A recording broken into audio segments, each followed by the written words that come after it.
بسم اللہ الرحمن الرحیم۔ السلام علیکم ورحمۃ اللہ وبرکاتہ۔ پیارے اسلامی بہن بھائیوں، آج میں آپ سے ایک سوال کرتی ہوں کہ کیا کبھی آپ نے سجدوں میں گڑ گڑا کر دعائیں مانگی ہیں؟ کبھی رات کے سناٹے میں آنکھیں اشکبار ہوئی ہیں؟ کبھی دل نے یہ سوال کیا ہے کہ کیا میری دعا عرش تک پہنچی؟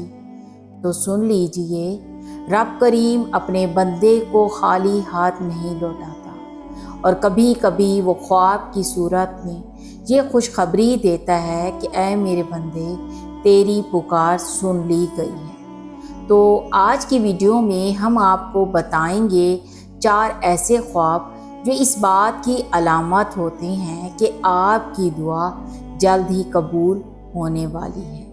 یہ صرف جذباتی باتیں نہیں ہیں، بلکہ احادیث اور صوفیہ کرام کے تجربات کی روشنی میں وہ خواب جن کے ذریعے اللہ تعالیٰ اپنے بندوں کو امید کی روشنی دکھاتا ہے۔ تو پہلا خواب ہے کہ خواب میں نور یا روشنی کا دیکھنا۔ اگر کوئی شخص خواب میں کسی نور کو دیکھے یا کوئی ایسی روشنی جو دل کو سکون دے تو یہ بہت بڑی علامت ہوتی ہے۔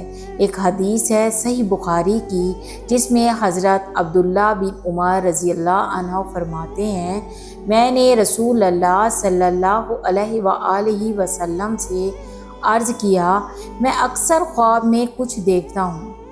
تو آپ صلی اللہ علیہ وآلہ وسلم نے فرمایا، نیک خواب نبوت کا 40واں حصہ ہے۔ نور کا مطلب ہوتا ہے کہ اللہ تعالیٰ کی طرف سے ہدایت اور رحمت نازل ہو رہی ہے، اور یہ روشنی اس دعا کی علامت ہے جو رب تک پہنچی اور پھر منظور ہو رہی ہے۔ تو دوسرا جو خواب ہے وہ سفید لباس یا خوشبودار چیز کا دیکھنا ہے۔ خواب میں سفید لباس پہننا یا کسی نیک انسان کو سفید کپڑوں میں دیکھنا یہ علامت ہوتی ہے کہ پاکیزگی اور دعا کی قبولیت کی۔ رسول اللہ صلی اللہ علیہ وآلہ وسلم نے فرمایا، خواب 3 طرح کے ہوتے ہیں، ایک اللہ کی طرف سے خوشخبری، دوسرا شیطان کی طرف سے ڈراؤنی چیز، اور تیسرا وہ جو انسان خود سوچتا ہے۔ سفید لباس یا خوشبو یہ اللہ کی طرف سے وہ بشارت ہے جو دل کو امید سے بھر دیتی ہے۔ تیسرے خواب کی قسم ہے قرآن کی تلاوت یا اذان کا سننا۔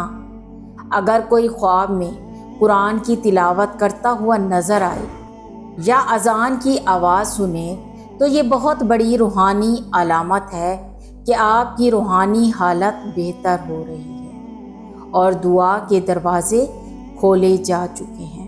قرآن پاک اللہ کا کلام ہے، اور خواب میں اس کا آنا رحمت، مغفرت اور قبولیت کی دلیل ہوتی ہے۔ چوتھے خواب کی قسم ہے کہ نبی پاک صلی اللہ علیہ وسلم کو خواب میں دیکھنا۔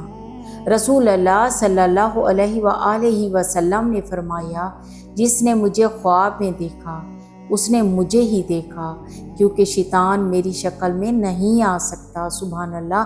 اگر کوئی خوش نصیب خواب میں نبی کریم صلی اللہ علیہ وسلم کو دیکھے تو یہ اس کی دعاؤں کی قبولیت، گناہوں کی معافی اور دنیا و آخرت میں فلاح کی بڑی علامت ہوتی ہے۔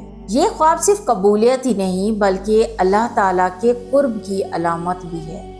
دوستو، خواب وہ دروازہ ہے جن سے رب تعالیٰ اپنے بندوں کو پیغام دیتا ہے، لیکن یاد رکھیں خوابوں کی تعبیر بھی وہی لوگ بہتر سمجھتے ہیں جنہیں علم اور تقوی حاصل ہو۔ اگر آپ نے کبھی ایسا خواب دیکھا ہے تو شکر ادا کریں، اور اگر نہیں دیکھا تو مایوس نہ ہوں، کیونکہ بعض نعمتیں خوابوں سے نہیں براہ راست دل کی سکونیت سے عطا کی جاتی ہیں۔ بس اپنی دعاؤں پر یقین رکھیں، رب سنے گا اور وقت آنے پر وہ خواب بھی دے گا اور تعبیر بھی دے گا انشاءاللہ تعالی۔